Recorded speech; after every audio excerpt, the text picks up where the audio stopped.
Bonjour, alors allons-y pour la dernière section, la datation radioactive. Je vous montre une superbe photo d'une peinture préhistorique. C'est une photo de la grotte de Lascaux en France. Et cette peinture aurait été faite justement pendant la préhistoire. Et je vous pose la question, comment prouver que ces peintures datent vraiment de la préhistoire et comment en fait trouver leur âge de façon relativement précise. C'est la question que je pose. Alors, pour pouvoir dater des choses comme ça, on va utiliser la datation radioactive. On va se servir là, des notions qu'on a vues par rapport à la radioactivité, mais dans le contexte d'une datation. Soit un échantillon contenant initialement N0 noyau instable identique, donc un isotope instable, radioactif. La probabilité que un noyau donné se désintègre à chaque seconde, on l'appelle la constante de désintégration.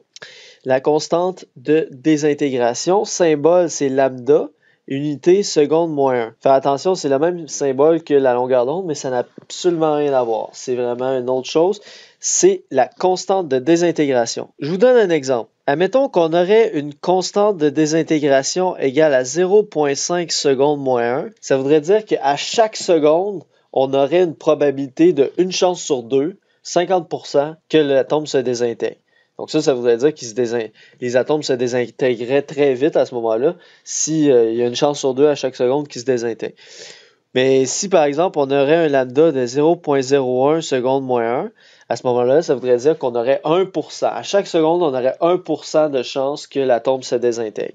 Dans l'échantillon, le nombre de noyaux désintégrés décroît de manière exponentielle, tel que représenté sur la figure ici. Donc N, c'est le nombre de noyaux atomiques qui ne se sont pas encore désintégrés. Donc ce nombre-là qui ne se sont pas encore désintégrés, ça va décroître exponentiellement à partir d'une certaine valeur initiale N0. Donc au départ, on a N0 atomes non désintégrés et ça va diminuer exponentiellement. Alors, autrement dit, ça va suivre une fonction exponentielle négative. Donc N est égal à N0, le nombre initial, fois une exponentielle moins lambda T. Donc, vous comprenez, c'est une exponentielle négative. C'est ça qui représente, dans le fond, la fonction qui est ici, une décroissance exponentielle. C'est pas la première fois que vous voyez des décroissances exponentielles. Entre autres, on en avait étudié en électricité magnétisme, quand on parlait, par exemple, de la décharge d'un condensateur, etc. Donc, autrement dit, plus le facteur lambda va être grand ici, plus votre décroissance va être rapide. Donc, si on a un facteur gamma qui est élevé ici, ça veut dire que la probabilité de désintégration est forte. Donc, vos noyaux vont se désintégrer rapidement. Fait que, admettons, à partir de la même quantité d'atomes de noyaux ici, N0, ben, ça pourrait, mettons, décroître comme ceci. Donc, ça serait une situation où le lambda est élevé. Donc, on a une décroissance rapide du nombre de noyaux qui ne sont pas encore désintégrés. Le temps de demi-vie, symbole T1,5, c'est le temps requis pour que la moitié des noyaux initiaux se désintègrent. Il est relié à la constante de désintégration selon, alors, le temps de demi-vie, T1,5, le temps requis pour que la moitié des noyaux initiaux se désintègrent. Donc, autrement dit, admettons, je vais donner un nombre fictif, admettons qu'on a 100 noyaux au début. Le temps de demi-vie, c'est le temps pour qu'on arrive à 50 noyaux restants. Okay? Donc, c'est le temps où il reste la moitié des survivants. Okay? Quand on a un taux de survivants de 50%, le temps que ça a pris, c'est la demi. Si on regarde sur le schéma ici, regardez, on a un nombre initial N0. Ici, on a une demi N0. Donc là, ici, on est rendu à la moitié des noyaux initiaux. Alors, le temps auquel on est rendu, c'est ça la demi-vie, T1,5. Après deux demi-vies, dans le fond, on va avoir réduit d'un facteur 2 deux fois. Donc, réduit d'un facteur 2. Ensuite, encore un facteur 2, donc on est rendu ici. Donc à ce moment-là, il va rester seulement le quart des noyaux initiaux.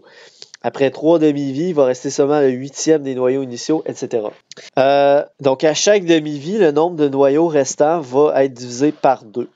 Donc, le temps de demi-vie, on pourrait simplement... en fait, avant d'écrire l'équation, je vais faire la démonstration. C'est une démonstration qui est assez rapide et simple à faire et que c'est utile parce que sinon, on ne sait pas trop d'où ça sort le résultat. Donc, là, ici, pour le temps de demi-vie, si le temps est égal au temps de demi-vie, ce que ça veut dire, c'est que, dans le fond, votre nombre de noyaux final est égal au nombre de noyaux initial par 2.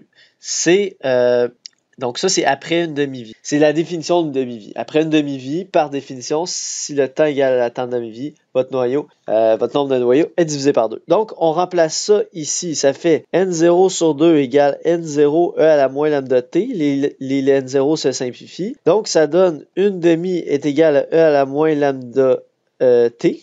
À partir de là, on veut isoler le T. Nous autres, ce qu'on cherche, c'est le temps de demi-vie. Donc, on veut isoler le T. Fait que pour se débarrasser de l'exponentielle, on peut faire un logarithme naturel de chaque côté. Donc, ln de E à la moins lambda T. Puis ln de E, ça se simplifie. Fait que ça donne en fait l'exposant, moins lambda T direct. Et ce que je cherche, je rappelle, c'est le temps. Donc, si j'isole, ça va donner moins 1 sur lambda fois ln de une demi. Et après ça, j'utilise une propriété des logarithmes. Je peux en fait prendre le signe négatif, l'intégrer à l'intérieur du logarithme naturel, mais à l'intérieur, il va devenir un exposant. Donc, autrement dit, ça va donner 1 sur lambda ln de une demi à la moins 1 et donc ça va faire ln de 2. Et voilà, donc ça c'est donc le temps qui correspond à une demi-vie par définition. Donc on a notre temps de demi-vie qui est égal à ln de 2 sur la constante de désintégration. Faites attention, n'est-ce pas, c'est pas la longueur d'onde, c'est lambda, mais c'est la constante de désintégration dans le contexte actuel. Donc on a t une demi est égal à ln de 2 sur la constante. Donc, après une demi-vie, il reste N0 sur 2 noyaux. Après 2 demi-vies, il reste N0 sur 4. Après ça, N0 sur 8, etc. Donc, autrement dit, seulement en connaissant la probabilité qu'un atome se désintègre en une seconde, on peut, avec l'équation ici, on peut déduire combien de temps ça prend pour que statistiquement, la moitié des noyaux se soient désintégrés. Donc, ça, c'est les deux équations importantes ici qu'on a développer. Juste vous montrer une petite animation par rapport à...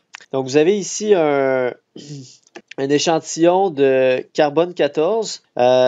Imaginez ici, chaque petit cube représente dans le fond un noyau de carbone 14 de façon symbolique. Et là, observez ce qui se passe à partir du moment que le temps s'écoule. Donc, à partir du moment que le temps s'écoule, on progresse ici vers le bas de la courbe. Fait que vous voyez que le nombre, au départ, il y a beaucoup d'atomes de noyaux qui se désintègrent. Plus le temps avance, plus le rythme est lent parce qu'il en reste de moins en moins à désintégrer. Donc, le rythme devient de plus en plus lent. Et remarquez ce qui s'est passé ici sur le compteur Gégère aussi, le nombre de désintégrations par seconde. Becquerel, en fait, j'y arrive dans un instant, mais c'est le nombre de désintégrations par seconde qui se produit. Un becquerel, c'est une désintegration par seconde, tout simplement. Donc, par exemple, présentement, il y a 3 désintégrations par seconde, 2 désintégrations par seconde, etc. Donc là, on est rendu en bas de la courbe ici, et là, il y en a presque plus d'atomes à désintégrer, donc c'est beaucoup plus lent. Remarquez qu'ici, bien sûr, l'animation vous a été présentée en gros accéléré, OK?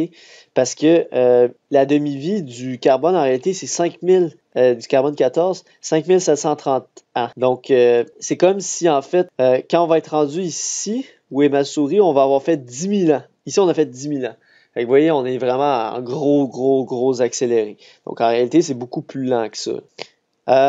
Maintenant, si on fait la désintégration du radium 226, c'est beaucoup plus rapide, vous voyez. Donc, tous les atomes, certains isotopes vont se désintégrer beaucoup plus rapidement. Ici, le radium a une demi-vie qui est beaucoup plus courte. Donc, plus la demi-vie est courte, plus la désintégration va être rapide. Autrement dit, plus la constante de désintégration va être élevée. Et à l'inverse, ici, on va avoir une désintégration qui va être plus lente. Maintenant, on va définir ce qu'on appelle le taux de désintégration ou l'activité, symbole R majuscule, d'un échantillon, c'est le nombre de désintégrations se produisant dans l'échantillon à chaque seconde. Donc, c'est les becquerels là, dans l'animation que je viens de vous présenter, qu'on peut mesurer avec un compteur Gégère. On peut mesurer le nombre de désintégrations qui se produit à chaque seconde.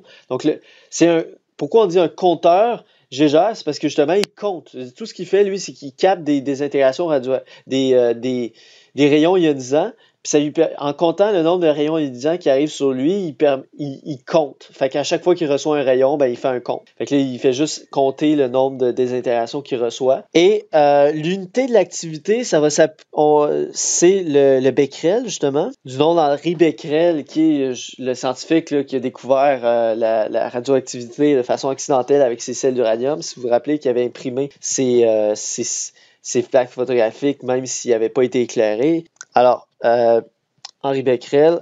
Alors, Becquerel, le symbole qu'on va utiliser, c'est B majuscule, Q minuscule.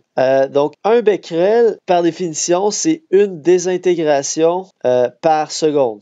Donc, c'est comme des secondes à la moins 1, en fait, parce qu'une désintégration, c'est pas une unité physique, c'est juste un compte. On compte combien il se passe de désintégration. C'est un événement, en fait, une désintégration, c'est pas une unité physique en tant que telle.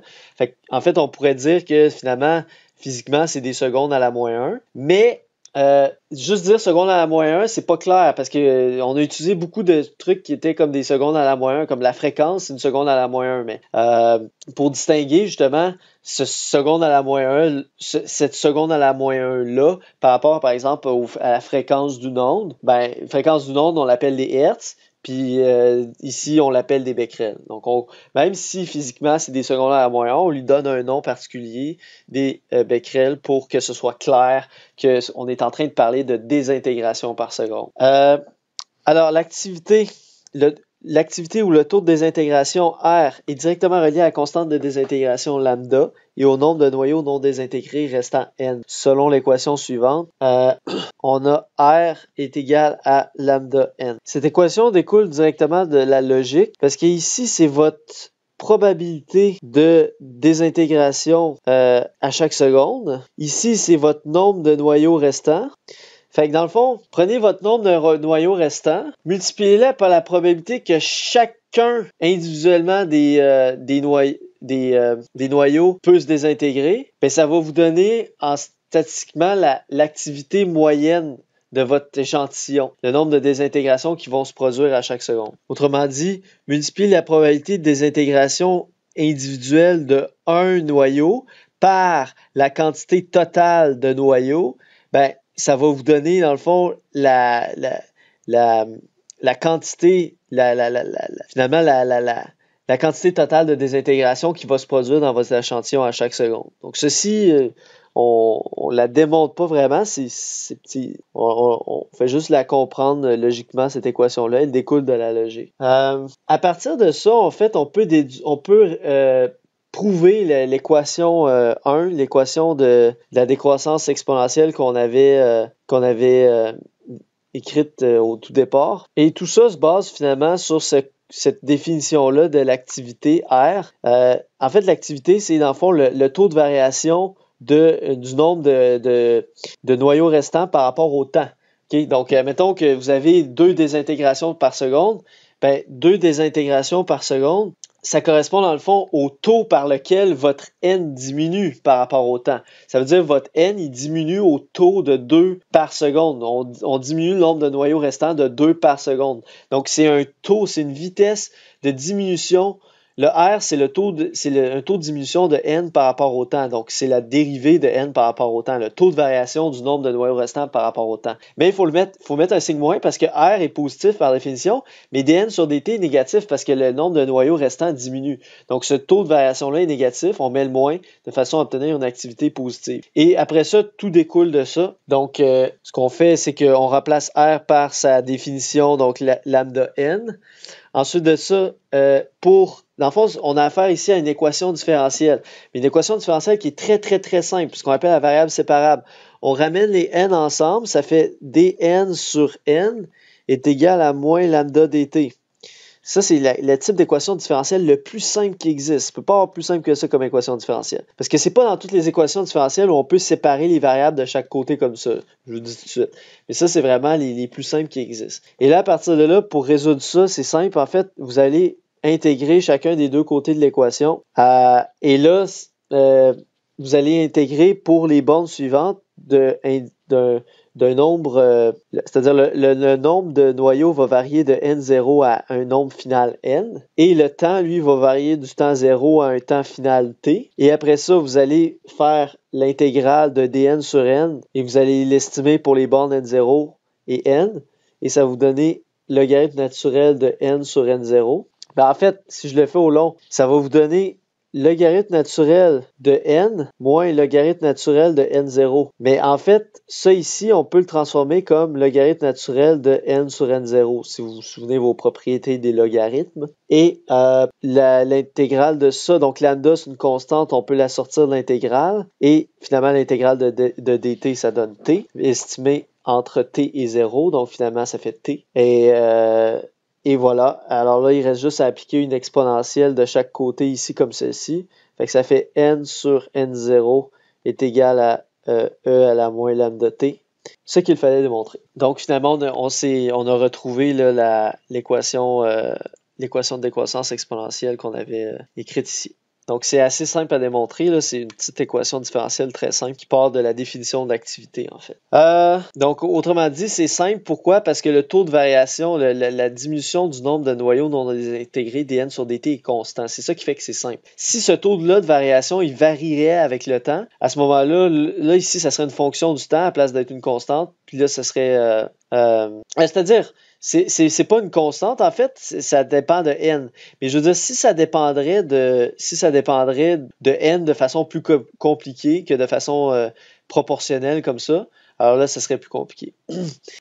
Pour donner un exemple, pour bien comprendre l'équation R égale lambda n, supposons un isotope qui a une constante de désintégration de 1/2 seconde moins 1. Et supposons qu'on a un nombre de noyaux non désintégrés initial de 4. Donc, on a 4 isotopes, 4 noyaux intacts au départ.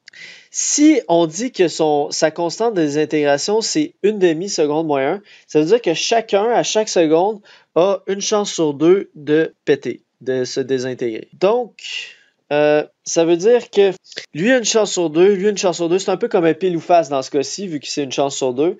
Fait que si vous faites 4 tirs à pile ou face, statistiquement, combien vous allez avoir de piles? Ben, vous allez avoir statistiquement 2. Mais c'est sûr qu'ici, l'échantillon est extrêmement réduit. Fait que ça se peut que si vous faites 4 tirs à pile ou face, vous obtenez 4 piles. On s'entend. Mais ce qu'il faut voir, c'est que dans un échantillon, il n'y a pas juste 4 noyaux. Il y a comme des milliards de noyaux.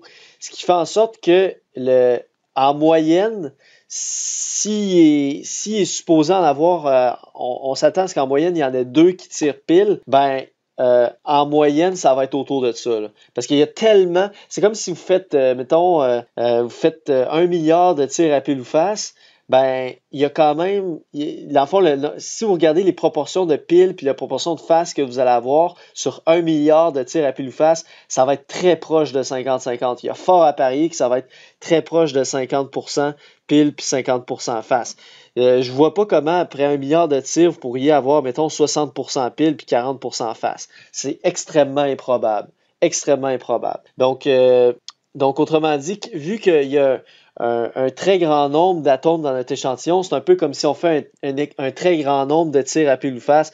Fait que, on peut s'attendre à ce que la moitié donne pile, la moitié donne face. Fait que c'est comme si mettons, ces deux-là donnent pile, autrement dit. Donc, c'est comme si eux autres, c'est eux qui vont être désintégrés. Donc, autrement dit, en 1 seconde, il y a eu 2 désintégrations. Donc, R est égal à 2 désintégrations par seconde, donc 2 becquerels. Alors que si on regarde à la seconde suivante, dans le fond, il resterait 2 noyaux non désintégrés. Encore une fois, ils ont une chance sur 2 de péter, chacun des deux individuellement. Alors là, statistiquement, ben, ça va faire que lui une chance sur 2, lui une chance sur 2. Fait que statistiquement, il y en a un des deux qui va sauter. Et donc, à ce moment-là, on va être rendu à un taux de désintégration de 1 désintégration par seconde. Vous voyez, il y en a seulement un qui a sauté ici, donc 1 becquerel. Donc, si on regarde, ici, on avait un lambda égal à 1/2, puis ici, on avait n égale 4. Fait que le nombre de désintégrations qui s'est produit, l'activité R, dans le fond, c'est 4 fois 1/2, donc 2. Donc, il y en a 2 qui se sont désintégrés. Alors qu'ici, On avait encore lambda égale 1/2, ça c'est constant pour un isotope donné, mais par contre, c'est qu'il restait juste la moitié des atomes. Donc, il restait seulement un nombre d'atomes initial de 2 cette fois-ci. Donc, l'activité maintenant, ça va être 2 fois 1/2, donc une désintégration par seconde. Donc, 1 becquerel. Fait que l'activité, elle n'est pas constante au fil du temps. Elle diminue exponentiellement, elle aussi. Parce que plus le temps avance, moins il reste d'atomes, donc moins il y en a qui se désintègrent à chaque seconde. Donc, l'activité, elle diminue au fil du temps. Allons-y avec un premier exemple que j'appellerais plug and play, dans le sens que c'est un exemple vraiment d'application directe. Quel est le taux de désintégration initiale de 1 g de radium-226? Sa demi-vie est de 1599 ans et sa masse molaire est de 226 g par mol. Intéressant, ici on fait un lien avec la masse molaire que vous avez plus tendance à associer à la chimie. Donc ici, qu'est-ce qui est demandé? C'est le taux de désintégration, l'activité initiale de 1 g. Donc, ça veut dire, on demande R, mais on demande R initial, parce qu'on vient de dire, c'est pas que l'activité, elle diminue au fil du temps. Alors ici, on veut savoir c'est quoi l'activité initiale, au moment où ça commence à se désintégrer. Donc, on va l'appeler R0. Donc, la constante, elle est toujours la même, mais dans le fond, si on veut savoir l'activité au moment où ça commence à se désintégrer, alors pour le nombre de noyaux, il faut prendre le nombre de noyaux initial, N0. Donc ça, c'est au moment qu'on va considérer initial. Donc, on peut commencer par aller sortir les données du problème. Donc, on a une masse d'1 gramme, on sait que c'est du radium-226, demi-vie de 1599 ans. Donc, statistiquement, ça va prendre environ 1600 ans pour que la moitié d'un échantillon se désintègre, et une masse molaire de 226 grammes par mol. OK, donc, je vous rappelle, qu'est-ce qu'on cherche? On cherche le R0, donc c'est ça ici qui est recherché. Donc, c'est quoi l'activité lors du moment initial? Au moment où ça commence, on considère que ça commence à se désintégrer. Alors, pour aller chercher cette activité-là, dans le fond, vous avez besoin de 2 paramètres. Bon, d'accord? Ça vous prend ça et ça vous prend ça. Fait que c'est les 2 paramètres, ça va être votre mission, ça va être d'aller chercher ces 2 trucs-là. La constante de désintégration lambda et le nombre initial de noyaux dans l'échantillon. Donc, le nombre de noyaux dans l'échantillon, on fait un rappel en fait de chimie. Vous l'avez fait en chimie, vous l'avez fait en sciences de secondaire 4 aussi. Donc, en sachant qu'on a 1 gramme de radium-226, en connaissant sa masse molaire, trouvez-moi combien il y a d'atomes, combien il y a de noyaux dans cet échantillon-là. Et puis vous êtes capable aussi d'aller chercher la constante de désintégration avec les formules qu'on a vues depuis le début de la section. Alors, je vous laisse essayer cet exercice et on le corrige dans la prochaine vidéo.